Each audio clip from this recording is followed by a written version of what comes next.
الرحیم۔ عزیزان مان، آج ستمبر 1969 کی 28 تاریخ ہے اور درس قرآن کریم کا آغاز سورہ آل عمران کی آیت 15 سے ہو رہا ہے۔ آغاز تو آیت 15 سے ہی ہوگا، لیکن آپ کو یاد ہوگا کہ سابقہ درس میں آخری آیت 3/14 میں ایک لفظ آیا تھا اور میں نے یہ عرض کیا تھا کہ اس کا مفہوم تفصیل طلب ہے، وقت تھوڑا تھا، اس لیے ہم نے اسے اس درس پر اٹھا رکھا تھا۔ لہذا اگلی آیت تک پہنچنے سے پہلے میں ضروری سمجھتا ہوں کہ اس کی قرآنی تشریح سامنے آ جائے۔ وہ لفظ ہے، آیت پوری تھی کہ قل اونبئکم بخیر من ذالکم للذین اتقوا عند ربهم جنات تجری من تحتها الانہار خالدین فیہا وازواج مطہرۃ ورضوان من اللہ۔ جو لوگ خدا کے قوانین کی نگہداشت کرتے ہیں ان کے لیے جنت کی زندگی ہے، اور اس میں اگلا لفظ یہ تھا ورضوان من اللہ، اللہ کی طرف سے یہ رضوان کا لفظ، یہ ہے وہ لفظ جس کے متعلق میں نے کہا تھا کہ یہ وضاحت چاہتا ہے، اس کا مفہوم اچھی طرح سے سمجھ لینا چاہیے۔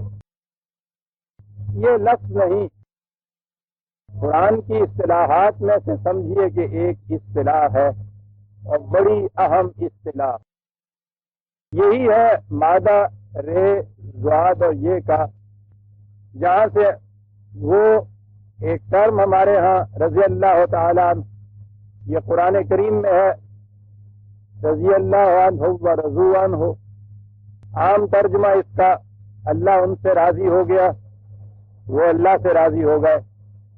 رضوان من اللہ، اس کا ترجمہ بھی یہی کیا جائے گا کہ جنت کی زندگی بہت بڑی چیز ہے۔ یوں نظر آتا ہے جیسا تمام اعمال صالحہ کا منتہا آخری نتیجہ جنت کی زندگی ہے، لیکن اس کے بعد اس نے کہا رضوان من اللہ۔ اب یہ کیا بات کیا ہے؟ عام تراجم میں آپ دیکھیں گے اس کا ترجمہ کیا جاتا ہے خوشنودی باری تعالی۔ اب آ جائیے آپ اپنی زبان کی طرف۔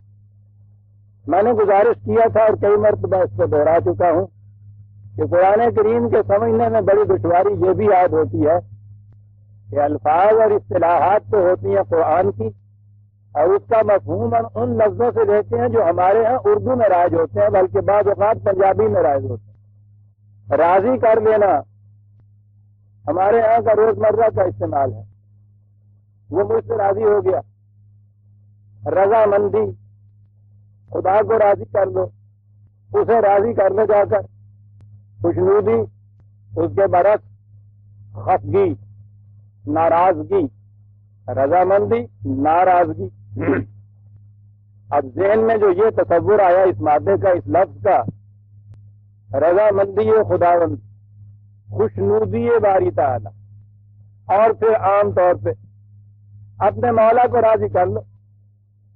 راضی کرنا، آپ سوچئے کہ بات کیا ہوتی، خوش کرنا کسی کو، یعنی یہ سب کچھ جو کچھ کرنا ہے ہم نے یہاں، یا جو کچھ ہم کرتے ہیں اس لیے ہے کہ کسی طرح سے اللہ میاں خوش ہو جائے، وہ راضی ہو جائے۔ اور راضی سے پہلے تو یہ چیز ایزیومڈ ہے نا، یہ چیز موجود ہے نا کہ راضی نہیں ہے، وہ روٹھا ہوا ہے۔ روٹھے ہوئے کو ہی راضی کرتے ہیں نا آپ جا کر، جو روٹھا ہوا نہ ہو اسے تو راضی کرنے کا سوال نہیں۔ یا تو یہ صورت ہوئی کہ اسے راضی کر لے کسی طرح، یا زیادہ سے زیادہ یہ کہ اس کی خوشنودی کے لیے یہ چیز کرو، یعنی سارا پروگرام انبیاء کرام کا آنا، یہ ہدایت کا دینا، ایمان کا سلسلہ، اعمال صالحہ، یہ اتنا بڑا پروگرام کس کاہے کے لیے؟ اللہ کو خوش کرنے کے لیے۔ آپ نے کبھی غور فرمایا ہے کہ یہ بات کیا ہے؟ اللہ کے متعلق یہ انسانی جذبات کہ وہ خوش بھی ہوتا ہے، وہ روٹھ بھی جاتا ہے، ناراض ہو جاتا ہے، خفگی میں آ جاتا ہے، خوش ہوتا ہے تو جنت بخش دیتا ہے، خفا ہو جاتا ہے تو جہنم میں جھونک دیتا ہے۔ یہ تصورات کہاں سے آئے ہیں؟ وہی بنیادی غلطی کہ وہ جو میں کہا کرتا ہوں کہ ہم نے ایک فکرہ تو اپنے یہاں گھڑا بادشاہوں کے لیے کہ السلطان ذل اللہ علی الارض، بادشاہ زمین پر خدا کا سایہ ہے، اور در حقیقت ہمارے ذہن نے آسمان پر خدا کو زمین کے بادشاہت کا ایک پرتو بنایا۔ جیسا کچھ ہمارا یہاں بادشاہ تھا، بڑے پیمانے پر ایک بادشاہ ہم نے آسمان پہ رکھا، اسے خدا کا۔ اب جو تضمنات، جو چیزیں اس بادشاہ اور بادشاہت سے متعلق ہے، وہ ساری چیزیں ہم نے خدا کے ساتھ کی طرف منسوب کر دی اور بڑے پیمانے پر کر۔ بادشاہ ناراض ہوتا ہے، ایک شخص کو پھانسی لگا دیتا ہے۔ اللہ ناراض ہوتا ہے، ملک کے ملک کو تباہ کر دیتا ہے۔ یہ خوش ہوتا ہے، کسی کو یہاں کی جاگیر دے دیتا ہے۔ وہ خوش ہوتا ہے، جنت کی ابدی زندگی عطا کر دیتا ہے۔ بادشاہتوں کے اندر نہ کوئی قاعدہ، نہ کوئی قانون، نہ ضابطہ، نہ آئین، ساری چیز کا دار و مدار بادشاہ کی خوشنودی اور ناراضگی۔ وہ راضی ہو گیا، راضی عیش لکھتا ہے، وہ ناراض ہو گیا، تباہی آ گئی، گدوں کے حل پھروا دیے گاؤں کے گاؤں پر۔ کوئی معیار نہیں، کوئی مدار نہیں، کوئی قانون نہیں، کوئی اس کے نتائج نہیں، ایک فرد بھی خوشی ہے۔ لہذا جتنے بھی امراء، وزراء، درباری، رعایا، ہر ایک کی یہ کوشش اور یہ خواہش کہ کسی طرح سے بادشاہ کو راضی رکھا جائے، خوش کر دیا جائے، کیونکہ اس کی ناراضگی سے تو آپ دیکھتے ہیں پھر کیا ہوتا ہے۔ بیان ہی یہی تصور خدا کے متعلق ہم نے قائم کیا۔ اسے جو کہا شہنشاہ حقیقی، تو پھر جو چیزیں اس بادشاہ کے متعلق تھی بڑے پیمانے پر اس کی طرف بھی منسوب تھی۔ وہی بہت بڑا دربار، اس کے اوپر ایک تخت، تخت کے اوپر ایک کرسی، اس میں وہ براجمان، پھر یہاں مصاحب، درباری، وزراء، امراء، سفارش کرنے والے، وہاں تک عرضیاں پہنچانے والے، راستے کے دربان، حاجب، نذرانے وصول کرنے والے، وہاں جا کے اس کے حضور میں قصیدہ پڑھنا، کورنش بجا لانا، اسے خوش رکھنا، یہ سارا نقشہ یہاں کے بادشاہ کے دربار کا تھا۔ ہم نے بڑے پیمانے پہ بالکل یہی تصور خدا کے متعلق قائم کیا۔ اب جب یہی تصور یہاں آیا تو خدا کو راضی کرنا ہے، تو اس میں آپ دیکھیے گا کہ قاعدہ، قانون، لا، کاز اینڈ ایفیکٹ، یہ کوئی چیز اس میں نہیں آئی۔ ایک فرد کی خوشنودی حاصل کرنی، اور یہ ترجمہ ہم نے کیا راضی ہونے کا، رضوان کا، رضی اللہ کا، مرضات اللہ کا، یہ جتنے الفاظ اس مادے سے نکلے اس کا ترجمہ ہم نے راضی کر لینا، اسے خوش کر دینا، اسے خوشنودی باری تعالیٰ جسے ہم کہتے ہیں۔ یعنی جتنے بھی ہمارے ہاں کے اب اعمال یہاں ہیں، اور پھر میں عرض کروں کہ وہ اعمال کا لفظ لے کے تو ہمارا ذہن دوسری طرف چلا جاتا ہے نا۔ آپ دیکھتے ہیں الفاظ کا گورکھ دھندا کیسا ہے۔ اگر ہم کہیں اچھے کام تو اس کے معنی کچھ اور ہوتے ہیں، اگر ہم کہیں نیک عمل تو آپ جانتے ہیں اس کے معنی سمٹ کے رہ جاتے ہیں۔ تو جتنا کچھ بھی یہاں کیا جائے، نیک اعمال، اچھے کام، ان کا مقصود منتہا صرف یہ کہ خدا کو خوش کر دیا جائے، اسے خوش رکھا جائے۔ مینا سزد خدا ہے، خدا انسان کے ان جذبات سے بلند ہے۔ اگر وہ بھی جذباتی ہو جائے، ساری کائنات جتنی بھی ہے تحس نحس ہو جائے۔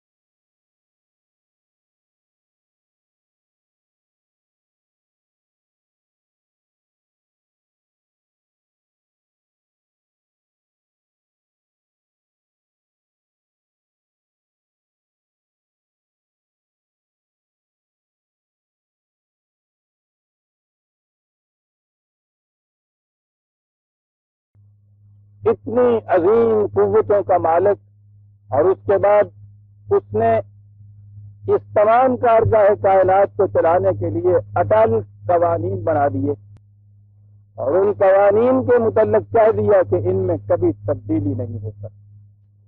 خود اپنی ذات پہ بھی اس نے کچھ پابندیاں از خود عائد کی، کتب علی نفسہ الرحمہ، واجب کر لیا ہم نے اپنے اوپر اس چیز کو۔ آپ دیکھتے ہیں دوسرے تو ایک طرف رہے، خود اپنی ذات کو بھی وہ ایک قاعدے اور ضابطے کا خود پابند بنا رہا ہے، اپنے اوپر واجب کر دیا ہم نے اس چیز کو، اور پھر ہمیں تو اس کی اجازت ہے، اجازت نہیں، ہمیں تو اس کی آزادی ہے کہ جو کچھ ہم نے اپنے اوپر وارد کیا ہے، جی چاہے کبھی اس کو پورا کریں، جی چاہے نہ کریں، روز ہم ایسا کرتے ہیں۔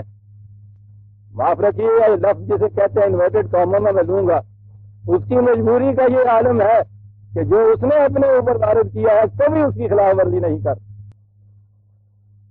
یہ ہے خدا کا تصور، نہ کسی کی خاطر اپنے قانون میں کسی قسم کی تبدیلی، جو اپنے اوپر ایک پابندی عائد کی ہے اس کے بعد غور کیجئے، خود اپنی آزادی کو یوں سلب کر کے رکھ لینا کہ اس کے خلاف کبھی نہیں کروں گا۔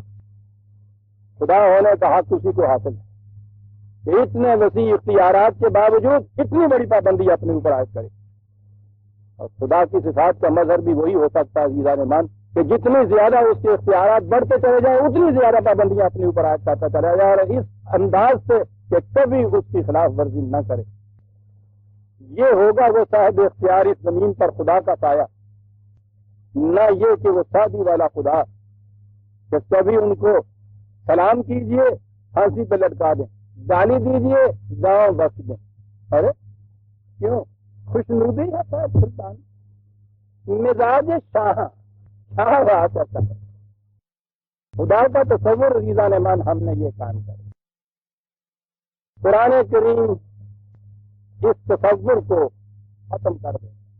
پہلی چیز تو یہ کہ یہ جتنے اچھے کام یا برے کام کوئی انسان کرتا ہے، کیا اس کا نتیجہ یہ ہوتا ہے کہ اس کے اچھے کام ہوئے خدا خوش ہو گیا، اس کے برے کام ہوئے خدا ناراض ہو گیا؟ قرآن کہتا ہے ان چیزوں سے نہ خوش ہوتا ہے نہ ناراض ہوتا ہے تمہارے اس مفہوم کے اعتبار سے۔ ہر کام جو انسان کرتا ہے وہ خود اپنی ذات کے لیے کرتا ہے، کسی کی ناراضگی اور خوشنودی کا اس میں کوئی تعلق نہیں۔ یہ موضوع جسے مقافات عمل کہتے ہیں بڑا وسیع موضوع ہے، اس پہ اگر میں آ جاؤں گا تو وہ تو ایک درس یا پتہ نہیں کتنے درس اس کے لیے درکار ہوں گے۔ میں صرف اس کی تائید میں 2-4 آیتیں اس وقت آپ کے سامنے پیش کروں گا کہ جو شخص اچھے کام کرتا ہے اپنی ذات کے لیے کرتا ہے، غلط کام کرتا ہے خود نقصان اٹھاتا ہے۔ اگر ہم مقصود یہ لے لیں کہ اچھے کام میری ذات سے ان کا کوئی تعلق نہیں، خدا اس سے خوش ہو جاتا ہے، برا کام کیا تو اس کا میری ذات سے تعلق نہیں، خدا ناراض ہو جاتا ہے، قرآن کے اس قانون مقافات عمل کے بالکل خلاف جاتا ہے۔ وہ کہتا یہ ہے اچھا کام اس کا فائدہ تمہیں، برا کام اس کا نقصان تمہیں۔ خدا کا نہ تمہارے اچھے کاموں سے کچھ بنتا ہے نہ تمہارے برے کاموں سے بگڑتا ہے۔ خدا اسی قسم کا خدا اس وقت بھی تھا جب تم موجود ہی نہیں تھے، اور آج بھی ساری دنیا اگر اس کے قانون کے خلاف غلط کام کرنا شروع کر دے، خدا کی خداوندی میں ایک ذرہ کا فرق نہیں آ سکتا، تم تباہ ہو جاؤ گے۔ اچھے کام کرو گے تمہارا ہی کچھ فائدہ ہوگا، غلط کام کرو گے تمہارا کچھ نقصان ہوگا، نہ تمہارے اچھے کاموں سے خدا کی خدائی بڑھے گی نہ تمہارے غلط کاموں سے اس کی کبریائی میں کوئی فرق آ جائے گا۔ قد جاءکم بصائر من ربکم 6/105 6/105 قانون مقافات عمل کی یہ 2-4 آیت۔ قد جاءکم بصائر من ربکم فمن ابصر فلنفسه ومن عمي فعليها وما انا علیکم بحفیظ۔ تمہاری طرف ہم نے، تمہاری طرف تمہارے خدا کی طرف سے یہ بصائر آ گئی، روشنیاں آ گئی، بصیرتیں آ گئی، آنکھیں کھولنے کا سامان آ گیا۔ اب جو شخص آنکھیں کھول کر دیکھ کر چلتا ہے اس کا فائدہ اس کی اپنی ذات کو پہنچتا ہے، جو آنکھیں بند کر لیتا ہے اس کا نقصان اس کو پہنچتا ہے۔ ہم تمہارے اوپر داروغہ نہیں مقرر کیے گئے. ہمارا کام صرف یہ تھا کہ سورج پیدا کر دیں، تمہاری آنکھوں میں بینائی دے دیں. اب سورج کی موجودگی میں بھی اگر کوئی شخص آنکھیں بند کر لیتا ہے، سورج کی روشنی میں تو کوئی فرق نہیں آ جاتا. تم خود ہی ٹھوکریں کھاتے ہو، آنکھیں کھول کر چلتے ہو، یہ راستے پر چلے جاتے. آپ نے دیکھا پہلے نفس ہی ومن عمل صالحا، کسی دوسرے کی خوشنودی اور خفگی کا سوال نہیں ہے. اچھی غذا کھاتے ہو، صحت اچھی ہو جاتی ہے، زہر پھانکتے ہو، تمہاری ہلاکت ہو جاتی ہے. کسی کو 10/100 سوال 10/108 قل یا ایھا الناس قد جاءکم الحق من ربکم، کہہ دو اے نو انسانی، تمہارے خدا کی طرف سے الحق ٹروت وہ آ گیا. فمن اہتدی فانما یہتدی لنفسہ، جو صحیح راستے کو چلے گا اپنی ذات کے فائدے کے لیے ایسا کرے گا.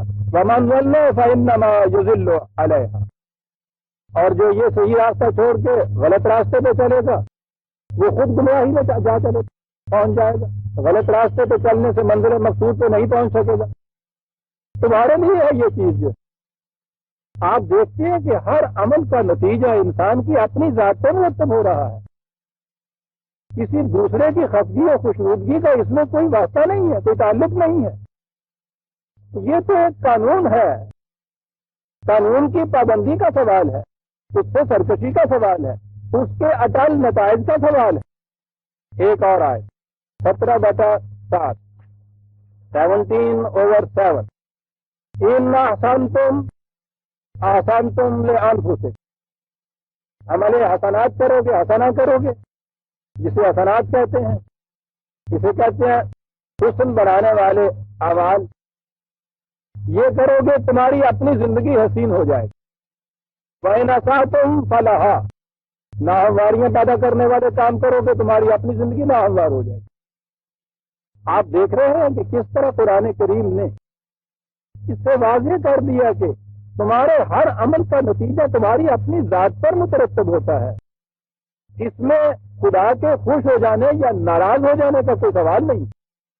اور اس سے بھی واضح تر الفاظ میں ہے 4/147 4/147 کہا خوب آیت ہے ما یفعل اللہ بعذابکم ان شکرتم و آمنتم، اگر تم اس قوانین کی صداقت پر ایمان لے اور اسے یقین رکھو، پھر اس کو ایکسپٹ کر لو، اس کے مطابق تم یہ کام کرو، تو تم سوچو تو صحیح کہ خدا نے تمہیں عذاب دے کے کر لینا کیا ہے. یعنی اس نے اس میں سے کیا حاصل کرنا ہے، اس نے کون سی کمائی اس میں اپنی کچھ کرنی ہے. دیکھا کس طرح سے یہ چیز خود انسان کی ذات تک محدود کر کے رکھ لی گئی. اس نے کیا کرنا ہے تمہیں عذاب دے کے اگر تم یہ روش اختیار کرو. اور دوسرے مقام پہ 29/5 29/5 ومن جاہد فإنما یجاہد لنفسہ، جو بھی جد و جہد کرتا ہے، محنت کرتا ہے، صحیح عمل کرتا ہے، لنفسہ ہی، اپنی ذات کے لیے کرتا ہے. اور اس کا اگلا ٹکڑا ہے ان اللہ لغنی عن العالمین، ہم ساری کائنات اقوام عالم انسانیت جو بھی ہے ہم ان تمام سے مستغنی. تو خدا بھی اگر محتاج ہو جائے ہمارے اچھے اعمال کا تو ہم تو چوتھے دن اس کی خدائی کو دبا دیں. آج جو حکومتیں محتاج ہو جاتی ہیں لوگوں کے اعمال کا، دیکھتے ہیں کس طرح سے ڈوبتی ہیں. اگر اس کا پایا تخت جو ہے، اس کے پائے جو ہیں وہ ٹکے ہوئے ہیں ہمارے اعمال پہ، ہر وقت تھر تھر کامتا رہے، جب جی چاہے الٹ کے رکھ دیں. مین صدق خدا رہا، خدا ہونا یہ ہے کہ ان اللہ غنی عن العالمین. کیا چیز ہے، اور یہی چیز ہے جس کو آپ کہتے ہیں تقرب خدا کا. خدا کا سایہ اگر کہتے ہیں تو اسے یہ ہونا چاہیے کہ آن میرٹ اس کو زندہ رہنے کا اور مستحکم ہونے کا حق پہنچتا ہو. وہ آن میرٹ دیے، کوئی نظام، کوئی تصور، کوئی فلسفہ حیات، کوئی نظام حکومت اپنے میرٹ کے اوپر اگر وہ زندہ رہتا ہے اسے کہہ سکتے ہیں کہ وہ دوسروں سے مستغنی ہو گیا. اور اگر دوسروں کے اوپر ہی محتاجی اس کی ہے تو پھر تو آپ جانتے ہیں ایک تو ان کی خوشامد کتنی کرنی پڑے گی ہر روز، اور پھر جب بھی ان کا جی چاہے اجڑ کے رکھ دیں۔ خدا تو ایسا نہیں ہو سکتا، غنی عن العالمین۔ اور اگر کیفیت وہ ہو جو ہم نے اپنے ذہن میں قائم کر رکھی ہے کہ ہمارے اس قسم کے اعمال سے وہ خوش ہوتا ہے، تو بڑا آسان ہے ہمارے لیے، ہمیشہ اس کو غصے میں رکھیں، ناراض رکھیں، یعنی خوشی نصیبی نہ ہو اس کی قسمت میں، اس کی خوشی کا دار و مدار ہمارے عمل پہ ہے۔ اور اگر تاریخ انسانیت لی جائے تو میں سمجھتا ہوں خوشی کے لمحات تو اسے شاید کبھی عید کا چاند دیکھ کے بھی نہ نصیب نہیں ہوئے ہوں گے۔ ہم نے ناراض اس کو رکھنا ہے، اگر ہمارے اوپر ہی دار و مدار ہے اس کی خوشی کا تو گیا لگیا غنی عن العالمین۔ لہذا عزیزان من، یہ پہلا مفہوم جو رضوان من اللہ کا ہم لیتے ہیں، رضا جوئی باری تعالیٰ جسے ہم کہتے ہیں، خوشنودی باری تعالیٰ، خدا کو خوش رکھنا، اس کو منا لینا قرآن کے تصور کے خلاف، اس کی خوشی اس کی خفگی کا مدار ہمارے اعمال پہ نہیں ہے، وہ انسان کے اس قسم کے سطحی جذبات سے بلند ہے۔ اور جیسا کہ میں نے عرض کیا تھا، خدا ہو ہی ہو سکتا ہے جو ان جذبات سے بلند ہو۔ یہ ساری تباہیاں ہمارے ہاں نیچے آتی ہیں اس وقت جب ہم جذبات کے تابع ہو جاتے ہیں۔ قانون کے تابع چلنے دیجیے نظام کو، قانون ہو صحیح، اور پھر اس کے چلانے والے ذاتی جذبات کے اندر نہ آئیں، قانون کا اتباع کرائیں، قانون کا اتباع کریں، آپ دیکھیے اس کے نتائج کتنے خوشگوار اور محکم نکلتے ہیں۔ تباہیاں تو آتی اس وقت ہے جب ہم قانون کو اپنے جذبات کے تابع رکھ دیتے ہیں۔ اور اگر ہم نے خدا کا تصور بھی اسی قسم کا قائم کر لیا تو آپ سوچ لیجئے کہ جذباتی قسم کا خدا جب وہ پھر ناراض ہوگا تو کیا تباہیاں نہیں لائے گا، اور خوش ہوگا تو کس کس کو کیا کیا نہیں بخش دے گا۔ خدا کا یہ قانون نہیں برادران عزیز۔ لہذا خدا کے متعلق پہلا تصور یہ غلط ہے، اور جب یہ تصور غلط ہے تو یہ جو ہم نے ترجمہ کیا ہے رضوان کا، مرضات اللہ کا، رضی اللہ تعالیٰ عنہ کا، خدا کو خوش کرنے والے، خوشنودی باری تعالیٰ کی خاطر یہ کچھ کرنے والے، یہ ترجمہ غلط ہے، یہ مفہوم قرآن کے مطابق نہیں۔ میں ابھی عرض کروں گا کہ مفہوم کیا ہے۔ ایک مفہوم تو ہمارے ہاں یہ ہے، ایک مفہوم اور آگے آتا ہے، اور وہ ان لوگوں کی طرف سے دیا جاتا ہے یا ان کا پیدا کرتا ہے جو بڑے زیادہ مقربین بارگاہ خداوند۔ وہ مفہوم ہے راضی برضا رہنا، رضا خداوندی کے تابع رہنا۔ معنی اس کے کیا ہوتے ہیں؟ جو کچھ ہو رہا ہے اس کے خلاف کچھ نہ کر، جو آ رہا ہے مولا کی مرضی ہے، مولا کی مرضی کے خلاف کچھ کرنا اللہ اکبر صاحب سواری نہیں۔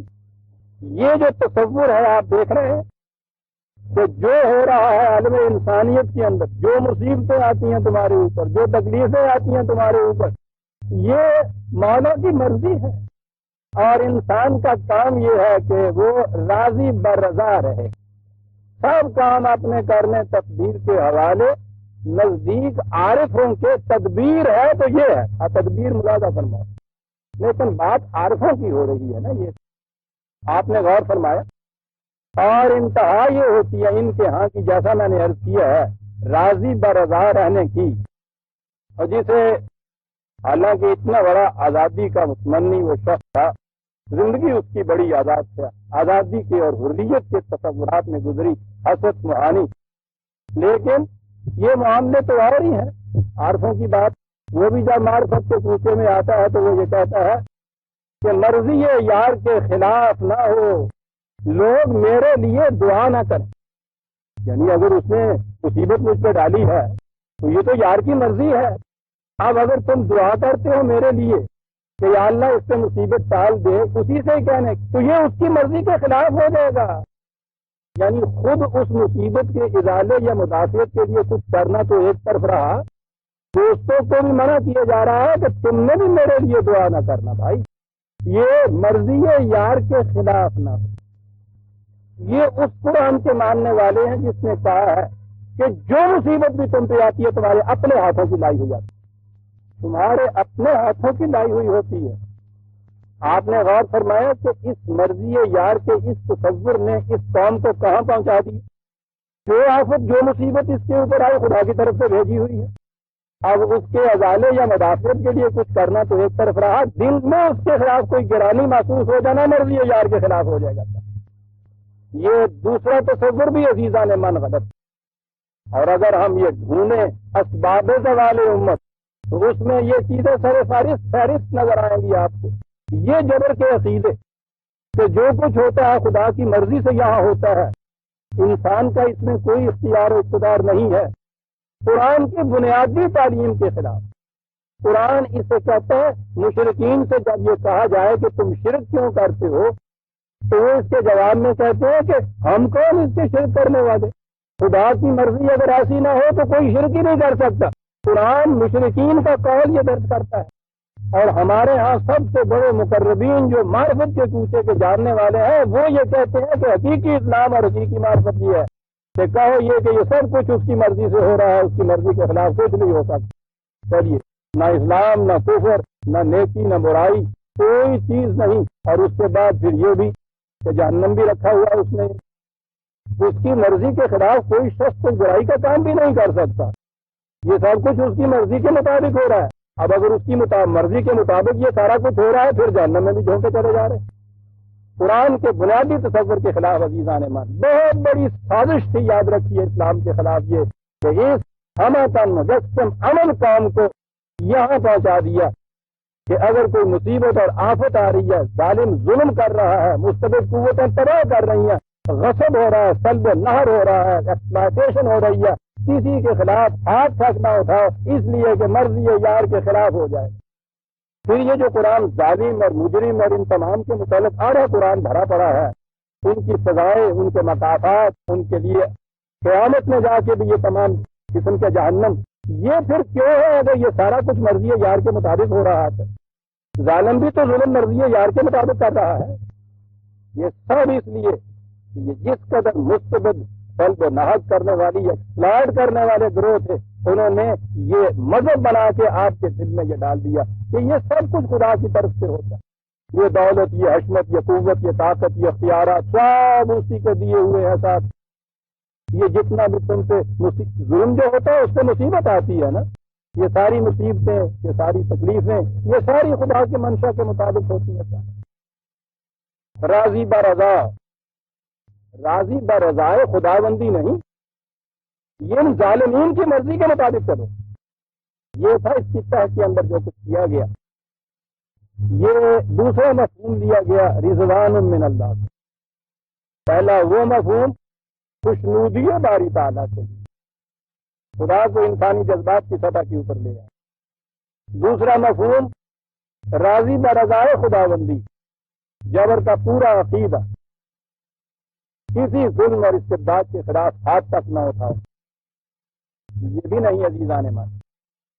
رضیہ، رضوان، بنیادی معنی اس کے ہوتے ہیں کسی کے ساتھ ہم آہنگ ہو جانا، متفق ہو جانا، کانگروس ہو جانا، ایک چیز کا دوسری چیز کے ساتھ فٹ ہو جانا۔ یہ کیا ہے جو چیز رضیہ کہا یا رضوان کہا ہے؟ اعمال انسانی کا قوانین خداوندی کے ساتھ ہم آہنگ ہو جانا، اور انسان کی صورت میں خوشگوار نتائج سے اس کے اعمال کے ساتھ ہم آہنگ ہو جانا۔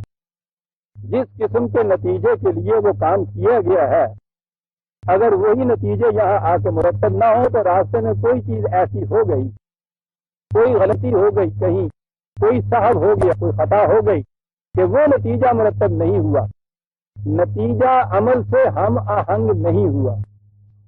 اور جب اعمال انسانی خدا کے قانون سے ہم آہنگ ہو جائیں گے تو اس کے نتائج اور اعمال سے خود ہم آہنگ ہو جائیں گے۔ رضی اللہ عنہم و رضوا عنہ، یہ معنی ہوگا۔ ان کے اعمال قوانین خداوندی سے ہم آہنگ ہوئے، اس کے نتائج ان کے اعمال سے ہم آہنگ ہوئے۔ اب اعمال انسانی جسے ہم کہتے ہیں خدا کے قوانین سے ہم آہنگ ہوئے، دیکھیے کہ یہ معنی قرآن کی روح سے کیسے آتی ہے۔ رضوان کے معنی پہلے دیکھیے کہ وہ خود کیا دیتا ہے۔ 5/16، 5/16، قد جاءکم من اللہ نور و کتاب مبین، خدا کی طرف سے تمہارے پاس ایک روشنی آ گئی، یعنی ایک نہایت واضح کتاب۔ آگے چل کے میں عرض کروں گا یہ مبین جو ہے قرآن نے بار بار اس کو دہرایا ہے، کتنی عظیم چیز ہے۔ ضمن یہاں کہتا ہوا آگے بڑھ جاؤں، آج آپ کے ہاں جس قدر تنفین انتشار استنفشار پیدا ہو رہا ہے وہ اس لیے ہو رہا ہے کہ آپ کے ہاں جو الفاظ آپ استعمال کرتے ہیں ان کا مفہوم متعین نہیں ہوتا۔ اسلامی نظام، اسلامی حکومت، اسلامی انداز زیست، یہ اسلام ہے، اسلام نہیں ہے۔ اور پوچھا جائے کہ صاحب اسلام ہے کیا، تو اس کے بعد ختم۔ مبہم غیر واضح تو تمام اصطلاحات آپ کی، اور پھر میں آگے چل کے عرض کروں گا جان کے ایسی رکھی گئی، یعنی واضح نہیں۔ جب میں نے عرض کیا تھا کہ پوچھا گیا منیر کمیٹی میں مسلمان کسے کہتے ہیں، سارے ملک کے علماء کرام وہاں اکٹھے ہیں، یہ بتا نہیں سکتے مسلمان کسے کہتے ہیں۔ اس قدر غیر مبین رکھے ہوئے ہیں یہ الفاظ اور اصطلاحات، اسلام کے خلاف ہے۔ متعین کرو کہ اس چیز کے خلاف ہے، یہ اسلام کے خلاف ہے۔ بہرحال میں یہ کہہ رہا تھا کہ کتاب مبین ایسی نہیں کہ جس کا جی چاہے کچھ کہہ دے اور اس کے بعد بات واضح ہی نہ ہو، نہایت متعین دو غیر مبہم بات کہنے والی تھی۔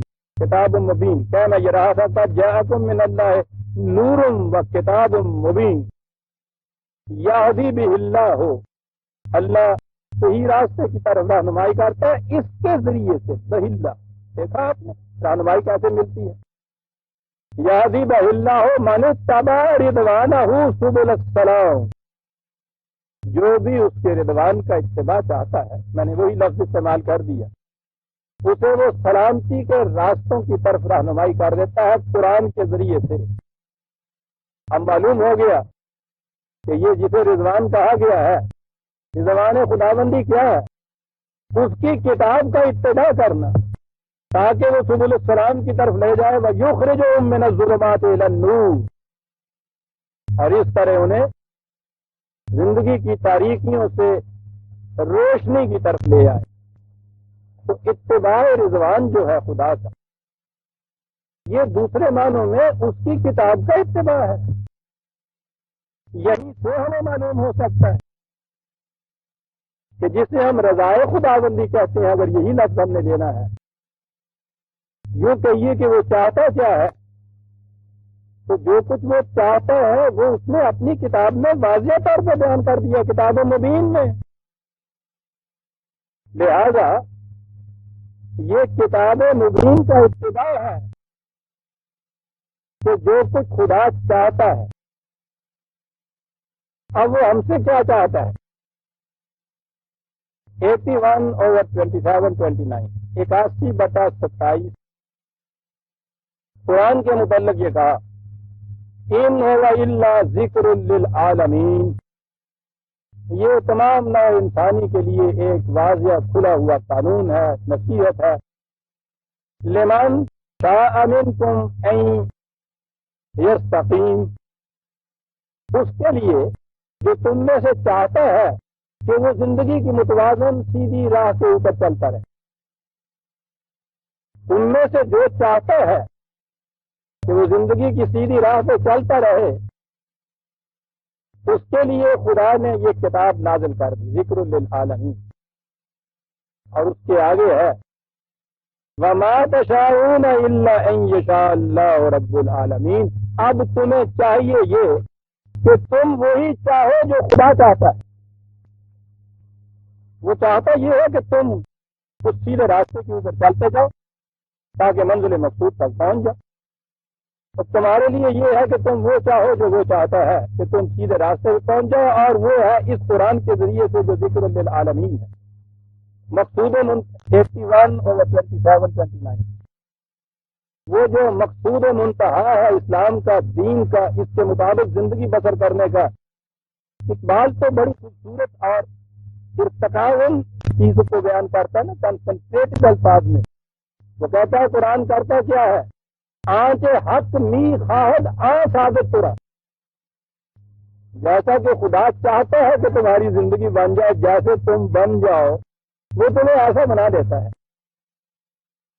اور یہ سب کچھ ہوتا ہے قرآن کے اتباع سے۔ اسی کا نام قرآن کریم نے یہ دین رکھ دیا۔ جسے ہم الاسلام کہتے ہیں، 5/3 الیوم اکملت لکم دینکم واتممت علیکم نعمتی، اس دور میں دین خداوندی مکمل کر دیا گیا، اتمام نعمت ہو گئی، اور لفظ اگلا وَرَضِيتُ لَكُمُ الْإِسْلَامَ دِينًا، ہم نے اسلام کو تمہارے لیے بطور ضابطہ حیات کو تجویز کر دیا، اسے پسند کر دیا۔ اب دیکھیں وہی لفظ رضیت و رضیہ سے، رضائے خداوندی کیا ہے؟ یہ دین جسے الاسلام کہا گیا ہے، اس کا اتباع ہے۔ کسی کو دوسری جگہ اس نے کہا ہے 40/7 39/7، وہی چیز جو پہلے کہی تھی، ساری دنیا تم میں سے کفر کر دے گی، خدا کا کیا بگڑ جائے؟ ان تکفروا فإن اللہ غنی عنکم، تم سب کے سب بھی اگر انکار کرتے جاؤ کہ خدائی کے اس کے قوانین سے، غنی عنکم، بے نیاز ہے تم سے، مستغنی ہے، محتاج نہیں ہے تمہارا کسی طرح سے بھی۔ سورج تمہاری آنکھوں کا محتاج نہیں ہے کہ تم دیکھو تو سورج کی روشنی رہے، تم آنکھیں بند کر لو تو سورج تاریک ہو جائے، تم خود اپنے آپ کو معلوم کرو گے اس کی روشنی۔ ولا یرضی لعبادہ الکفر، ان چیزوں سے انکار کرنا یہ وہ نہیں چاہتا تمہارے۔ وَإِن تَشْكُرُوا یرضہ لکم، اور اگر ان چیزوں کو تم سپاس گزار بناؤ گے، ان کو تسلیم کر لو گے، ان کے مطابق چلو گے، تو ان کے نتائج ہم آہنگ ہو جائیں گے تمہارے اعمال سے، یہی اس کا چاہنا ہے۔ اب پھر وہی بات آگے کہ کہیں درمیان میں یہاں وہ معنی خوشنودی کے تو نہیں آ گئے؟ قرآن ہے عزیزان من، کہ احتمال تو اس کا ہو سکتا تھا، اور احتمال کیا تو تاریخ نے ہمیں بتایا کہ کس طرح ہم نے بگاڑا اس کے معنی، یہی کہہ دیا، یاد رکھو لا تزر وازرۃ وزر اخری، سوال کسی کی خوشنودی اور کسی کی خفگی کا نہیں ہے، یہ تو بوجھ ہے، ہر بوجھ کو اٹھانے والا اپنا بوجھ اٹھائے گا، کوئی دوسرا اس کا بوجھ نہیں اٹھا سکتا تھا۔ ثم الی ربکم مرجعکم فینبئکم بما کنتم تعملون، اور اس کے بعد تم نے محاسبے کے لیے اس کے سامنے جانا، وہ تمہیں بتا دے گا تم نے کیا کیا تھا، بات صاف ہو جائے گی۔ ہمارا تعلق تم سے یہ ہے کہ انہ علیم بذات الصدور، یہی نہیں کہ جو ظاہری اعمال تم سے ہوتے ہیں وہی ہم جانتے ہیں، ہم تو تمہارے دل میں گزرنے والے خیالات تک سے واقف ہیں۔ آپ نے دیکھا قانون مکافات عمل کس طرح سے آ رہا ہے یا لہذا جہاں جہاں قرآن کریم میں یہ آئے گا لمرضات اللہ، خدا کی رضا جوئی کے لیے، جسے ہم ترجمہ کرتے ہیں جن چیزوں کا میں یہ کہہ رہا ہوں، رضوان من اللہ، خدا کی مرضی کے لیے، خدا کو راضی رکھنا جسے ہم کہتے ہیں، خوشنودی باری تعالیٰ کے لیے، راضی برضا رہنے کے لیے، پسند نہیں برابرانے دی، مفہوم اس کا ہے، اور یہی اپنے ہاں بطور ترجمہ استعمال کی، قوانین خداوندی سے ہم آہنگ ہونے کے لیے یہ کچھ کیا جائے، اور یہ عربی زبان میں روز رات یہ کا جو مادہ ہے بالکل اس کے مطابق ہے، بنیادی طور پہ وہ کہتے ہیں کسی چیز کا کسی چیز کے ساتھ فٹ ہو جاتا ہے، یہی وہ چیز ہے، یہی وہ روش ہے جس سے خود انسان کے اندر خدا کی صفات علی حد بشریت منعکس ہوتی چلی جاتی ہے، اس کے اندر یہ پیدا ہوتی چلی جاتی ہے۔ اس اعتبار سے بھی انسان کی اپنی زندگی خدا کی صفات سے ہم آہنگ ہوتی چلی جاتی ہے، اللہ کے لیے یہ ہے رضی اللہ تعالیٰ عنہ رضو عنہ کے مطابق، یہ ہے مرضات اللہ کا حصول جسے ہم کہتے ہیں خوشنودی یا راضی برضا آنے والے تصور جو ہے وہ قرآن کی تعلیم کے خلاف چلے جاتے ہیں۔ رضوان من اللہ، اس آیت میں اب ہم آگے پھر 3/14 واللہ بصیر بالعباد، یہ کون لوگ ہیں جن کی روش یہ ہے؟ آپ کو یاد ہے 13ویں آیت میں یہ تھا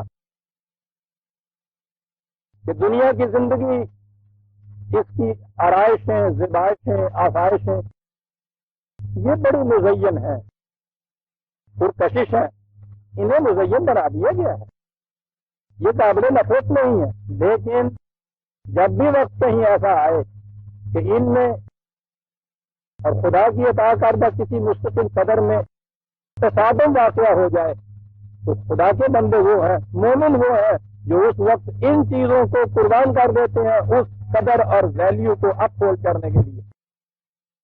انہی کے متعلق کہا تھا کہ یہ نتیجہ ہوتا ہے۔ اب ایک آیت میں یہ بتایا کہ یہ لوگ ان کی خصوصیات کیا ہوتی ہیں، ان کی آرزویں کیا ہوتی ہیں۔ الذین یقولون ربنا اننا آمنا، اے ہمارے نشو و نما دینے والے، ہم تیرے قوانین کی صداقتوں پر یقین محکم رکھتے ہیں۔ ہم نے دل اور دماغ کے پورے اطمینان کے ساتھ اس چیز کو سمجھ لیا ہے، تسلیم کر لیا ہے کہ یہ سچے ہیں قوانین، ہم ان کے مطابق چلیں گے۔ فاغفر لنا، وہی مغفرت، کئی دفعہ آ چکے ہیں یہ الفاظ دہرانے پڑتے ہیں، ہمیں بخش دے، یہ نہیں بخش افرا زمانے ہوتے سامان حفاظت کا ہم پہنچا، ہم جو نکلے ہیں اس راستے میں بڑے بڑے خطرات آئیں گے، ہم چاہتے یہ ہیں کہ ہمارا تیری طرف سے سامان حفاظت پہنچے، اور اس نے یہ بتا دیا ہے کہ سامان حفاظت کس طرح سے پہنچا کرتا ہے۔ تو کہتا یہ ہے کہ اگر تمہارے تعمیری اعمال کا پلڑا زیادہ بھاری رہے گا، تخریبی اعمال تمہاری تباہیاں نہیں کریں گے، اس طرح سے تمہیں حفاظت مل جائے گی تخریبی اعمال کے مضرت رساں نتائج سے، اسے مغفرت کہتے ہیں۔ فاغفر لنا ذنوبنا، میں نے پچھلی دفعہ کہا کوئی چیز جو کسی کے پیچھے چپکا دی جائے۔ عملی زندگی کے اس پروگرام میں سب سے بڑی مضرت رساں تباہ کن چیز وہ ہوتی ہے جو دوسرے لوگ ان کے خلاف الزامات اور جھوٹی تہمتوں کے طریقے سے چپکا دیتے ہیں کسی کے پیچھے۔ نہایت اچھا تعمیری کام ہو رہا ہے کسی ایک تاریخ میں کسی ایک شخص کی طرف سے، چپکا دیا اس کے پیچھے سب اعتقاد سے ہی نہیں ہے صاحب، 3 نمازیں کہتا ہے، منکر حدیث ہے، یہ کیا چیزیں ہیں؟ چپکا دیجیے اس کے پیچھے، لیبل لگانا جسے آپ کہتے ہیں۔ اب اس کے بعد آپ دیکھیں گے اس بیچارے کی 90% ایکٹیویٹیز جو ہے ان خاردار دھاریوں سے اپنا دامن چھڑانے میں ضائع ہو جاتی۔ یہ میں عرض کروں گا سورہ الفتح میں چلتے کہ قرآن نے کیا بتایا اس کے لیے پروگرام، الجھو نہیں۔ تو یہاں جو سامان حفاظت طلب کیا گیا ہے، ٹھیک ہے، اس میں ذنوب کے اندر اپنی لفظیں بھی آ جاتی ہیں، سہو اور خطا ہوتا ہے، ان سے بھی سامان حفاظت طلب کیا گیا ہے۔ یہ جو دوسرے ان کے پیچھے چپکا دیتے ہیں غلط الزامات، ان سے بھی سامان حفاظت طلب کیا گیا ہے۔ مدافعت کا سامان ہونا بڑا ضروری ہے جب آپ محاذ جنگ میں نکلتے ہیں۔ وقنا عذاب النار، اس قسم کی شعلہ انگیزیاں جو دوسروں کی کوششوں کو، ہماری صحیح عمل کو یوں ہی خاکستر بنا کے رکھنے، ان سے بچانا۔ یہ کون لوگ ہیں انہیں یہ سامان حفاظت ملتا ہے؟ ہم نے یہ اس طرح سے مغفرت کا سامان حاصل کرنے کے لیے جو یہ کہا، میں ابھی عرض کرتا ہوں اس کے متعلق۔ قرآن کن کے متعلق کہتا ہے؟ یہ وہ لوگ ہیں الصابرین، ہر مشکل مقام کے اوپر استقامت سے، استقلال سے، ثابت قدمی سے جم کر کھڑے رہنے والے، والصادقین، جو کچھ زبان سے کہا ہے عمل سے صحیح کر کے دکھا دینے والے، سچ کر کے دکھا دینے والے، اس کو ان کے دعوے کی صداقتوں کی شہادت سے اس کے اعمال دیں گے ان کو۔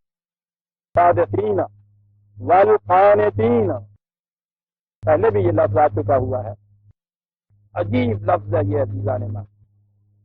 عربوں کے ہاں صحرائی زندگی، پانی کی کمی بڑی قیمتی چیز ان کے یہاں پانی ہوتی ہے۔ سقائے خنیس اس مشکیزے کو کہتے تھے کہ جس میں پانی بھر لیا جائے تو راستے میں کہیں ایک قطرہ بھی اس میں سے ٹپک کر ضائع نہ ہو، اور جہاں ضرورت پڑے بڑی آسانی سے وہ پانی دے دے۔ قرآن نے مومنین کی صفر قانتین بھی کہی، اپنی صلاحیتوں کو اس طرح پریزرو کرنے والے کہ غلط مقام میں تو ان میں سے ایک قطرہ بھی ٹپک کے ضائع نہ ہو، اور جہاں صحیح مقام میں اس کی ضرورت پڑے یوں کھول دیں جیسے مشق کا منہ کھلتا ہے اور پانی ان میں سے الٹ کے آ جاتا ہے۔ کیا حسین تشبیہیں ہیں قرآن کی، نہ اسراف میں ضائع کرنے والا، نہ وقت کے اوپر بخل کرنے والا۔ مشکیزوں کا منہ کھل جائے تو وہ بخل کرتا نہیں، اور عمدہ مشکیزہ وہ ہے کہ جس میں سے ایک قطرہ پانی بھی راستے میں نہ ٹپے۔ ورنہ اگر وہی ہو، اب کمیٹی دیاں جہاں چھڑکا کرنے والی گڈیاں پھر دیاں ان تو لوڑ ہی نہیں رہی آگی، وہ ضرورتیں کچھ ہو گئی کمیٹی میں، ورنہ وہ چھڑکاؤ والی گاڑی جو چلی جا رہی تھی تو وہ ایک بچہ دیکھ رہا تھا، اس نے کہا اس میں پانی بھرا ہوا، تو اس نے کہا تھا کہ اگر یہ راستے میں یوں ہی گراتی گئی تو گھر لے کے کیا جائے گی؟ بقائے کنیت یہ نہیں ہوتا کہ جانا جی، وہ راستے میں بنا محل بلا مقام اس کو ضائع نہیں کرتا، جہاں ضرورت ہوتی ہے وہاں انڈھیل دیتا ہے۔ والخانتین والمنفقین، یہ افسانت کی چیز آئی نا کہ جہاں ضرورت پڑتی ہے اس کا روپیہ جو ہوتا ہے، اس کا مال جو ہوتا ہے وہ اس قسم کی میانی کے اندر رکھا ہوا تھا جس کے دونوں سرے کھلے ہوتے ہیں، ادھر سے داخل کرتا ہے ادھر سے نکلتا چلا جاتا ہے۔ والمستغفرین بالاسحار، آہستہ تو سیدھا ہی ترجمہ کر دیا نا، صبح کے وقت استغفار کرنے والے۔ ایک تو صبح کے وقت، صبح کی نماز کے بعد بہت زیادہ جلدی اٹھ پڑنے والے، یا تہجد کے بعد استغفار کرنے والے، اور وہ آپ کو معلوم ہے استغفر اللہ ربی من کل ذنب واتوب الیہ، 1000 دانے کی تسبیح، کمرے کے اندر بیٹھے ہوئے ہیں اور وہاں یہ چل رہا ہے استغفر اللہ ربی استغفر اللہ ربی، اور پھر استغفر اللہ تو ہمارے ہاں وہ انشاءاللہ ماشاءاللہ الحمدللہ کی طرح یہ زبانت ہو گیا ہوا ہے، لیکن بہرحال مستغفرین بالاسحار کے متعلق تو یہ چیز ہو گئی کہ وہ صبح کے وقت اٹھ کر تسبیح پوری کر دینے والے استغفار، یا یہی ہے وہ عمل کہ جس سے یہ سارا کچھ حاصل ہو جائے گا۔ آ جائیے اسی وین سے رے کے اوپر جو اس کا بنیادی مادہ ہے، ابھی مغفرت میں نے کہی، استغفار مغفرت چاہنا، حفاظت چاہنا، اس بات کے یہ معنی ہو یہ طلب کرنے والا اسحار سے، ٹھیک ہے، صبح کہتے ہیں عربوں کے ہاں ہر پروگرام کی ابتدا جو ہوتی ہے، جس طرح سے دن کی ابتدا صبح ہوتی ہے، ہر کام کی ابتدا جو ہے اسے سحر کہتے ہیں۔ ہر منصوبے، ہر پروجیکٹ، ہر پروگرام کے شروع کرنے سے پہلے وہ اس چیز کو دیکھ لیں کہ حفاظت کا سامان موجود ہے۔ زندگی کی کامیابی کے لیے بہت بڑا یہ اہم نقطہ ہے کہ ہمارے یہاں تو توکل علی اللہ چل نکلتے ہیں نا، پھر اس کے بعد کوئی یہاں بیٹھا کوئی وہاں بیٹھا، بھیجا جاتا اللہ کے نام سے۔ یہاں یہ صورت ہے کہ ہر پروگرام کے شروع کرنے سے پہلے اس امر کا وہ یقین کر لیتے ہیں کہ سامان حفاظت موجود ہے، اور پھر راستے بھر دیکھتے چلے جاتے ہیں کہ وہ ٹھیک ٹھاک اپنی اپنی جگہ پہ موجود ہے۔ یہ ہے وہ مومن۔ اس سورہ کی ابتدا عزیزان مان ان الفاظ سے ہوئی تھی، اللہ لا الہ الا ہو الحی القیوم، لا الہ الا ہو۔ یہ اتنی چیزیں تمہیداً کہہ دینے کے بعد غور کیجئے کس انداز میں بات سامنے آئی۔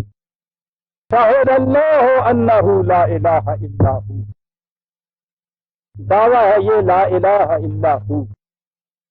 پھر میں نے عرض کیا ہے الہ کا ترجمہ ہم نے کیا معبود، عبادت کا ترجمہ کیا ہے پرستش، معبود کے معنی جس کی پرستش کی جائے۔ کے بعد یہ ٹھیک ہے پتھر کی گھڑی ہوئی مورتوں کے سامنے نہ جھکنا، اس کے معنی ہو گئے غیر اللہ کی پرستش سے اجتناب برتنا، خدا کی پرستش کرنا، پھر وہاں جا کے اس کے لیے نماز پڑھنا۔ گویا یہ جو چیز خدا نے کہی ہے کہ بنیاد یہ ہے، اصل یہ ہے، مقصود یہ ہے، منتہا یہ ہے، محور یہ ہے، لا الہ الا ہو۔ عملی زندگی کے اندر اس کا مظاہرہ یہ ہے کہ ہم نماز جا کے اس کے لیے پڑھ کے تسبیح دیتے ہیں۔ عزیزان من سوچیے، یہ نہ کہیے کہ میں ان ارکان اسلام کی کسی طرح سے تضعیف کر رہا ہوں، یعنی ان کو میں کمزور کر رہا ہوں یا ان میں کوئی نقص کر رہا ہوں۔ میں پوچھتا یہ ہوں یہ سارا نظام کائنات جو ہے منتہا و مقصود اس کا اتنا ہے کہ ماتھا اس کے سامنے جھکے، بت کے سامنے۔ ایک الہ کا مفہوم غلط، الہ کے معنی جیسا اب آپ کو معلوم ہے صاحب اقتدار، صاحب اختیار، حاکم، قوتوں کا مالک۔ کیجئے یہ ترجمہ اور پھر کیجئے دعویٰ اس کا کہ ہم اس کو مانتے ہیں کہ لا الہ الا کوئی صاحب اقتدار نہیں سوائے اس کی ذات۔ مانیے اس کو اس انداز میں، اور اس کے بعد پھر مسجد میں کھڑے ہو کر باوضو قبلہ رو اس کا اقرار کیجئے کہ ایاک نعبد، ہم تیرے سوا کسی کی معصومیت اختیار نہیں کرتے۔ اور پھر پوچھئے اس کو جو مسجد سے نکلتا ہے کہ کیا مانے ہوئے اس کے اور اب کیا کرنا ہے زندگی کے اندر؟ لا الہ الا ہو، یہی تھا نا وہ لا الہ جس کے لیے آج کل وہ ڈگڈگی بجائے پھر رہے ہیں۔ پاکستان کا مطلب کیا ہے؟ لا الہ الا اللہ۔ بات تو بڑی عظیم تھی جو کسی نے کہی تھی، لیکن ہم نے قرآن کے اندر آئے ہوئے لا الہ الا اللہ کو یہ کہہ دیا تو شاعر کے اس مصرے میں آئے ہوئے تو شعر میں آئے ہوئے تو کیا کچھ نہ ہم بناتے۔ لا الہ الا ہو اسلام کے منشور کی بنیاد عزیزان، لا الہ الا ہو، یہ عظیم کتنا ہے یہ منشور۔ دیکھیے اس کی یہاں اس کا ایک ثبوت آتا ہے، سند آتی ہے، دلیل آتی ہے، اور وہ ہے شاہد اللہ ہو، اللہ خود اس کی شہادت دیتا ہے۔ اللہ اکبر، کتنا بڑا گواہ آ گیا ہے یہ بتانے کے لیے لا الہ الا ہو۔ کیا معنی اس بات کے لیے؟ بہت غور طلب چیز ہے یہ کہ خدا خود اس کی شہادت دیتا ہے کہ اس کے سوا کوئی اور صاحب اقتدار نہیں ہے۔ کہنے کو تو یوں بات کہی جائے گی کہ اپنے دعوے کی شہادت تو ہر شخص دے گا، خدا اس کی شہادت دیتا ہے۔ بڑی بنیادی چیز عزیزان من دین میں خدا کا تصور ہے۔ خدا کوئی محسوس شے تو ہے نہیں کہ جس کو سامنے رکھ کے دیکھ لیا جائے کہ یہ اس قسم کا ہوتا ہے، نہ کسی کو دکھایا جا سکتا۔ یہ کچھ چند داہریے جو ہے ان کے سوا جو خدا سے انکار کرتے ہیں، بات دور نکل جائے گی، ورنہ میں عرض کروں تو وہ بھی کچھ الفاظ ہی کا فرق ہوتا ہے، لیکن مان لیا جائے اگر ان کو کہ ان کو انکار۔ اس کے علاوہ ساری دنیا کے انسان خدا کو مانتے ہیں، اور پھر جتنا صرف تصور خدا کے ماننے والوں میں ہوتا ہے انکار والوں میں ہوتا ہی نہیں۔ کبھی آپ نے دو داہریوں کو خدا کے متعلق مباحثہ کرتے ہوئے دیکھا؟ اور ساری دنیا کے خدا کے ماننے والے ساری تاریخ میں مباحثہ کرتے چلے آئے خدا کے متعلق۔ یہ مذہب اور مذہب کے اندر جانتے، پھر مذہب کے اندر مختلف فرقوں کے اندر جانتے، فرقوں کے متعلق نہیں، افراد میں ایک دوسرے سے جان کس چیز کے متعلق ہو رہی ہے؟ خدا کے تصور کے متعلق۔ خدا کا صحیح تصور یہ ہے بنیاد مذہب کی۔ ذہن انسانی کا تراشیدہ اپنا اپنا خدا ہوتا ہے عزیزان من۔ دو افراد کے خدا مل نہیں سکتے کبھی بھی آپس میں۔ اور جب آپ کہتے ہیں خدا واحد، اس کے تو یہ معنی ہوگا کہ میرے ذہن میں بھی وہی خدا ہو، آپ کے ذہن کا بھی وہی خدا ہو، میرے تصور کا بھی وہی ہو، آپ کے تصور کا بھی وہی ہو، کروڑوں کے تصور کا ایک ہی خدا ہو۔ اپنے ذہن کا تراشیدہ تو نہیں ہو سکتا، کہاں سے یہ تصور ملے گا؟ خدا خود اپنے متعلق بتائے گا کہ میں کیا ہوں۔ ایک ہی طریقہ تھا عزیزان من، کسی اور نے تو اسے دیکھا نہیں ہے، وہ خود ہی بتا سکتا ہے کہ میں کیا ہوں، اور یہ چیز اس نے وحی کے ذریعے بتائی، اور اس کی وحی آج اپنی اصلی منزہ شکل کے اندر قرآن کے اندر موجود۔ لہذا قرآن کا بنیادی منصب اور مقصد یہ ہے کہ خدا کا صحیح تصور دے دیتا ہے۔ یہ صاحب خدا کا صحیح تصور قرآن کی روح سے قائم ہو جائے تو خدا یہ کہتا ہے کہ اس تصور کا خدا خود اس کی شہادت دے رہا ہے کہ لا الہ الا ہو۔ قرآن سے عزیزان من تصور آپ متعین کیجیے اپنے ذہن میں خدا کا تصور، آپ دیکھیں گے کہ وہ یوں تو نکلنے میں کبھی آسمانوں کی باتیں کہے گا، کبھی زمین کی، کبھی حیات بعد الممات کی، کبھی اس زندگی کی، کبھی سیاسیات کی، کبھی معاشیات کی، کہیں تاریخ کی، کہیں علوم سابقہ کی، یہ سب کچھ کہتا چلا جائے گا، لیکن یہ ساری تعلیم اس کی ایک محور کے گرد گھومے گی، اور وہ جو خدا کا تصور کیا ہے، یہ تصور کہ لا الہ الا ہو، شاہد اللہ ہو، لا الہ الا ہو کے معنی ہوئے کہ خدا کا صحیح تصور اگر قائم ہو جائے جو قرآن نے دیا ہے تو تم خود اس حقیقت کی گواہی دے دو گے کہ لا الہ الا ہو، اس کے سوا کسی اور کا اختیار اور اقتدار نہیں، ایک ہی ہے جس کا قانون ساری کائنات میں چل رہا ہے۔ شاہد اللہ انہ لا الہ، خدا کا صحیح تصور، اور اگر آگے اس کی آپ نے واقعی شہادت دیکھنی ہے تو اس کی کتاب ہمارے پاس میں اس کا ایک ریٹن اسٹیٹمنٹ جسے کہتے ہیں عدالت میں بیان دیا ہوا جسے ہماری اصطلاح میں کہیں گے تو یہ قرآن ہے نا، یہ ہے نا جو اس نے بیان دیا ہے، اس کی شہادت اس میں سے ملے گی۔ کیا شہادت ملے گی؟ لا الہ الا ہو۔ یہ چیز پھر بھی ذہنی رہی، تدریجی رہی، ایبسٹریکٹ رہی متعین کرنے کی۔ اور اگلی چیز عزیزان من وہ کہی قرآن نے کہ اب وہ ہم عالم محسوسات میں آ گئے، اب علم کی بارگاہ سے، سائنس کی دنیا سے اس کی شہادت ہے۔ کیا کہا ہے قرآن نے؟ شاہد اللہ ہو، خدا شہادت دیتا ہے، والملائکۃ، یہ شہادت دیتے ہیں اس چیز کہ صرف ایک ہی ہے جس کا قانون اور اقتدار اس کائنات میں ہے۔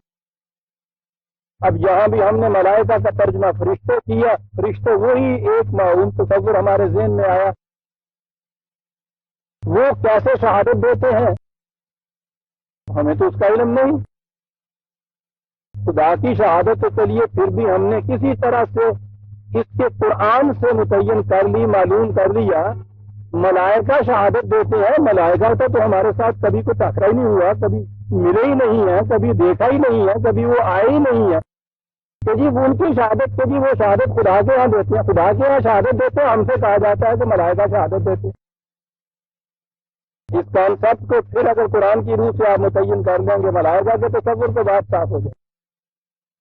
قرآن یہ بتاتا ہے ہمیں خدا کا جو عالم امر ہے جس کا تعلق ہماری محسوس کائنات سے ہے، اس میں یہ خدا کی قوتیں کس طرح، ملائکہ کے معنی ہیں قوتوں والے، خدا کے پروگرام کو بروئے کار لانے والی قوت ملائکہ۔ اس کے پروگرام کا ایک حصہ تو وہ ہے جسے ہم عالم امر کہتے ہیں۔ ہمارے ذہن کی دسترس کے بعد جہاں قانون بنتا ہے، عالم خلق وہ جہاں وہ قانون نافذ ہوتا ہے، عمل میں آتا ہے محسوس پیٹرن، یہاں بھی اس کی قوتیں ہیں، کائناتی قوتیں جنہیں آپ کہتے ہیں، پاور آف نیچر جنہیں آپ، فورسز آف نیچر جنہیں آپ کہتے ہیں، وہ یہاں کار فرما ہے۔ یہاں بڑی عظیم چیز قرآن نے کہی کہ وہ چیز تو یہ تھی خدا کے متعلق ہم نے کہی، تمہاری کائنات میں فورسز آف نیچر جس طرح سے ورک کر رہی ہیں، ان کو اگر تم اسٹڈی کرو گے تو اس نتیجے پہ پہنچو گے کہ ایک کا قانون یہاں چل رہا ہے، دو قانون نہیں چل رہے ہیں۔ یہ شہادت دیں گی اس بات کی کہ یہاں دو قانون نہیں چل رہے۔ ملائکہ کی شہادت عزیزان من ہم نے تو فرشتے ترجمہ کیا، بات بات یہ کہ جی دینے ہوں گے اتنے گواہی انسانوں کی پتہ ہے، یہ تو ان کیمرہ ہو رہا ہے نا، کچھ باہر والوں کو پتہ ہی نہیں چلتا، چل دیا آگے ہم، آسانیاں بڑی ہیں اس میں۔ پوچھئے ملائکہ کی شہادت ان لوگوں سے کہ جنہوں نے اس محسوس کائنات میں خدا کی ان قوتوں کی ورکنگ کو دیکھا ہے کہ کس طرح سے کار فرما ہے۔ آپ کو معلوم ہے کہ سائنس کے دو بنیادی law, fundamental principle of science, science کے معنی ہے اس محسوس کائنات میں جس طرح سے خدا کا قانون کام کر رہا ہے اس کا مطالعہ، مشاہدہ، تجربہ، اسے سائنس کہتے ہیں۔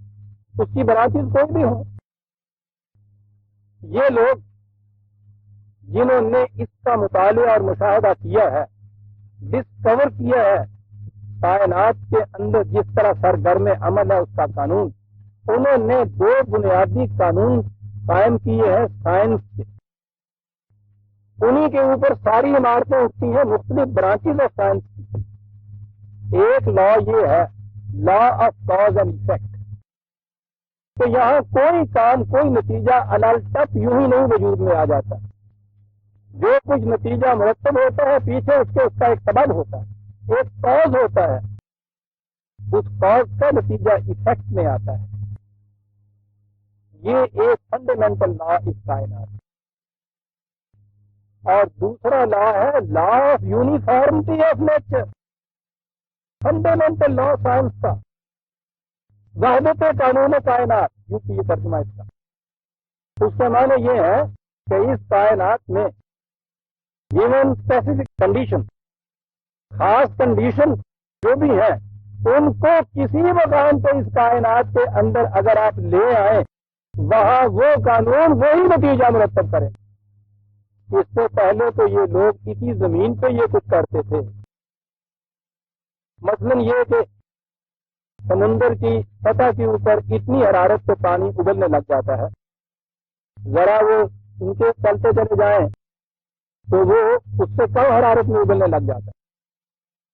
وہ سطح جو بلند ہو، ہمالیہ کے پہاڑ پہ لے جائیے، سوئٹزرلینڈ میں آپ لے جائیے، قطب شمالی میں لے جائیے، وہ پانی اتنی آگ اتنی بلندی جہاں آپ نے کیا ابلنا شروع ہوا. میں نے مثال انڈر سیم کنڈیشن کوئی لا آپ اپلائی کیجئے، اس کا وہی نتیجہ مرتب ہوگا. اسے کہتے ہیں law of uniformity of nature.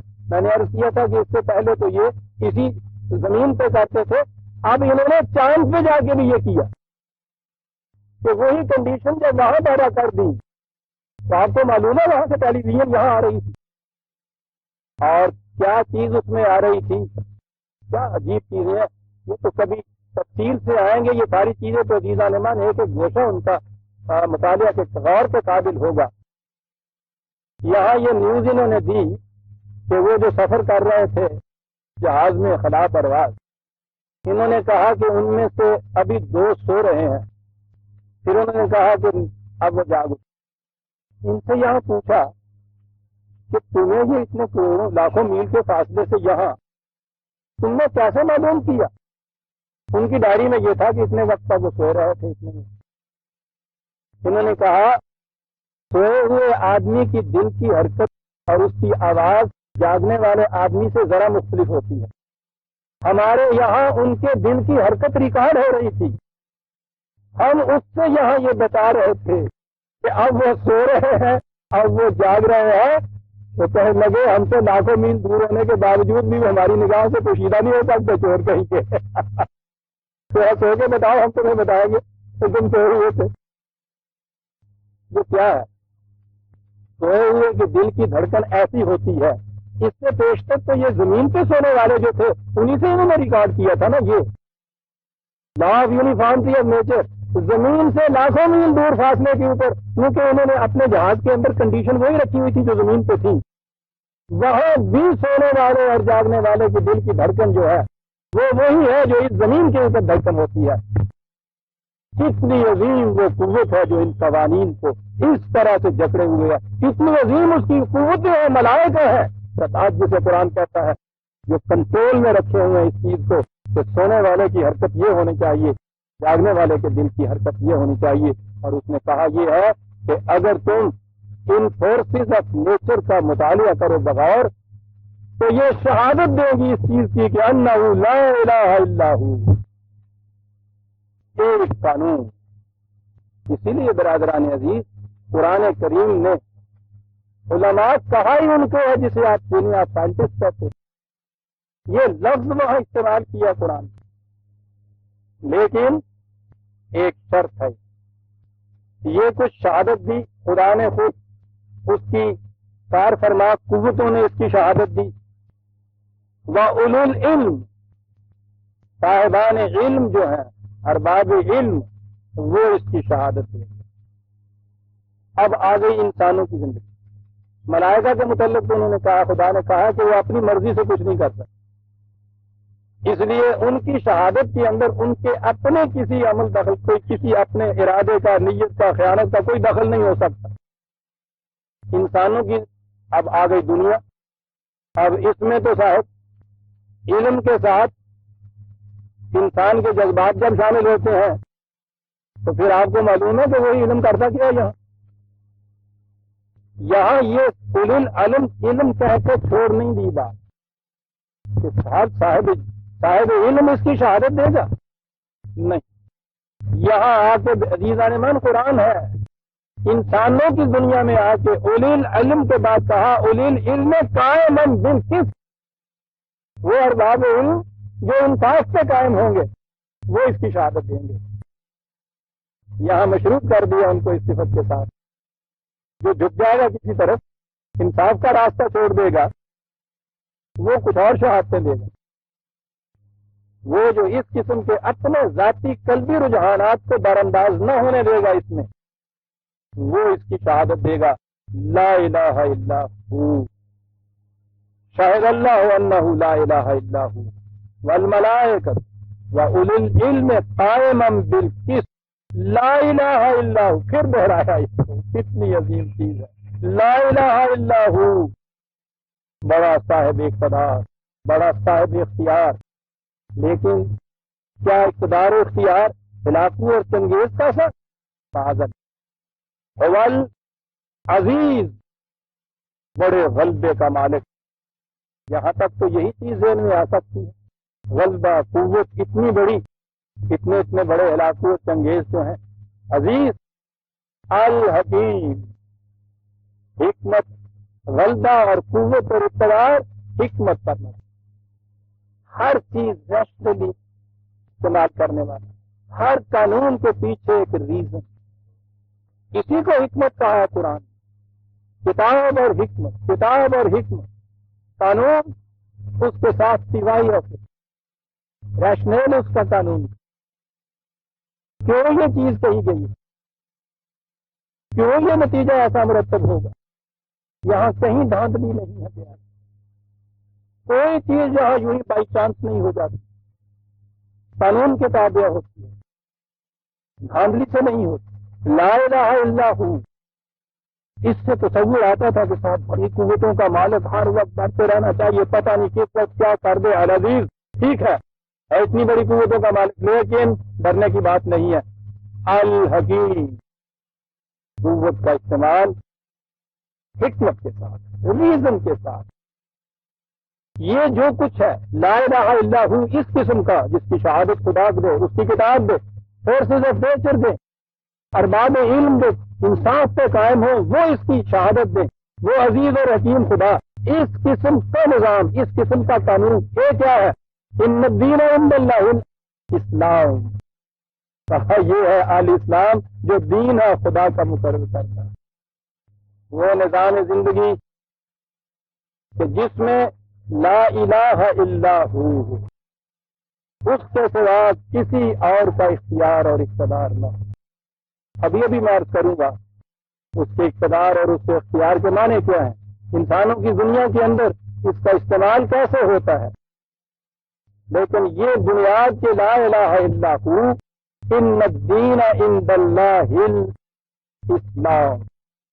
اب جو میں نے بات کہی تھی نا کہ ہمارے ہاں جو سیٹیں پھر رہے ہیں ادھر سے ادھر، ادھر سے ادھر، اسلامی ہے غیر اسلامی ہے، اسلامی ہے غیر اسلامی ہے، یہی نہیں ہے کہ اس کے نزدیک اسلامی ہے، اس کے نزدیک غیر اسلامی ہے، آج ہی اس کے نزدیک اسلامی ہے، اسی کے نزدیک کل غیر اسلامی ہے، آج غیر اسلامی ہے، اسی کے نزدیک پرسوں پھر اسلامی ہے، غریب کی جورو سب کی بھابھی، ایسے میں یہ پھر رہے ہیں سارے کے ساتھ۔ اسلام میں یہ کہا ہے، اسلام میں یہ آیا ہے، پوچھئے کوئی متعین بات ہو، اگر آپ یہ کہیں گے درویز نے یہ کہا ہے تو ٹھیک ہے، اس کی کسی کتاب کا حوالہ دینا ہوگا، کہیں لکھا ہوا بتانا ہوگا، اس کے پاس جا کے آپ پوچھیں گے تم نے یہ کہا یا نہیں، کہتے ہوئے سنا ہوگا، متعین شخص ہے، متعین بات ہو جائے۔ آپ اگر یہ کہیں گے کہ مثلاً فلاں کتاب میں یہ لکھا ہے، کتاب موجود ہے اس میں آپ بتا سکیں گے، فلاں شخص نے یہ کہا ہے یہ بتا سکیں گے، لیکن جب آپ یہ کہہ دیں کوئی میں نے جو کہا تھا وہ ہم چیز اسلام نے یہ کہا ہے، شریعت کا یہ حکم ہے صاحب، بھائی بتاؤ ہمیں پہلے متعین کر کے، یہ کہہ دو کہ یہ ایک کتاب ہے، اس کے اندر جو لکھا ہوگا اسے ہم شریعت کہتے ہیں، پھر جب آپ کہیں گے شریعت نے یہ کہا تو اس کے معنی یہ ہے کہ اس کتاب کے اندر یہ لکھا ہے، تو اگر اس کتاب کو اگر غیر محرف آپ رکھ چھوڑیں گے، اس میں تبدیلی نہیں کوئی کریں گے، تو پھر تو یہ نہیں ہوگا نا کہ آج ایک بات کو آپ اسلامی یا شریعت کے مطابق کہیں، کل اسی بات کو آپ غیر اسلامی کہہ دیں، کیونکہ اس صورت میں تو آپ کے خلاف یہ حجت قائم ہو جائے گی کہ صاحب یہ ہے جسے آپ نے کہا تھا کہ شریعت یا اسلام یا دین، اس میں یہ بات لکھی تھی، کل آپ نے کہا تھا کہ یہ ٹھیک، ہم نے تصدیق کر لیا کہ ٹھیک، آج آپ کہہ رہے ہیں کہ نہیں یہ بات غیر اسلامی، تو بتا دیجئے اس کے اندر مدار ہو جائے گا، معیار ہو جائے گا آپ کے پاس۔ یہ معیار جو تھا شاہد اللہ جو کہا اس نے، خدا کی شہادت تو اس کی کتاب سے مل رہی ہے، کتاب مبین ہے، کتاب متعین ہے. کتاب کا دعویٰ یہ ہے کہ مجھ میں کوئی اختلافی بات نہیں ہے، کوئی تضاد نہیں ہے، قیامت تک کے لیے ہے، تمام انسانوں کے لیے ہے. سوال ہی نہیں ہو سکتا کہ سن 60 میں آپ ایک چیز کہہ دیں، 68 میں آگے دوسری دفعہ دوسری چیز کہہ دیں، پہلے الیکشن میں کچھ کہیں دوسرے میں کچھ کہیں، کہیں وہ اسلامی کہیں یہ اسلامی. جس کے خلاف جی چاہے آپ ڈگڈگی پیٹ دیں غیر اسلامی ہے، صاحب 4 لوگوں پیچھے لگا دیے غیر اسلامی ہے، کل آپ خود کہنے لگ دیجیے اسلامی ہے. کیوں یہ ہو رہا ہے؟ اسلام کا مفہوم متعین نہیں کر جان کے نہیں کرتے، یہ گنجائشیں باقی نہیں رہتی اس قسم کی چیزیں کہنے کی. اسلام کا متعین واضح مفہوم خدا کی کتاب کے اندر عزیزان مان، جس میں تبدیلی نہیں ہو سکتی، جس میں اضافہ نہیں ہو سکتا. تمت کلمت رب کا صدقا وعدلا لا مبدل لکلمات، تبدیلی نہیں ہو سکتی، تعریف نہیں ہو سکتی. ہر زمانے کے لیے، ہر انسان کے لیے جو آج اس نے حرام کہا ہے قیامت تک کے لیے وہ حرام کہے، جسے آج اس نے جائز کہا ہے قیامت تک کے لیے ہر دور میں ہر انسان کے لیے وہ جائز ہوگی. بدل نہیں سکتے روز روز آپ. یہ تھا الاسلام. اس پہ لے آئیے ایک متعین کتاب، اسے اپنا مدار بنا دیجیے، معیار قرار دے دیجیے. آپ دیکھیں گے کہ یہ ساری جس قدر ہنگامہ خیزیاں شورش انگیزیاں ختم ہو جاتی ہیں. اسلام کے نام کے اوپر 72 فرقے، اسلام کے نام پہ روز پھر تطوق، اس لیے کہ اسے مبہم رکھا گیا ہے، غیر واضح اور غیر متعین رکھا گیا ہے. دیکھیے کہا آیا ہے ان الدین عند اللہ الاسلام.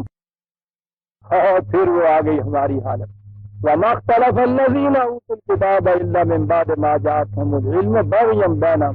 پھر اس کے بعد اختلاف، یہ العلم آ جانے کے بعد پھر اختلاف.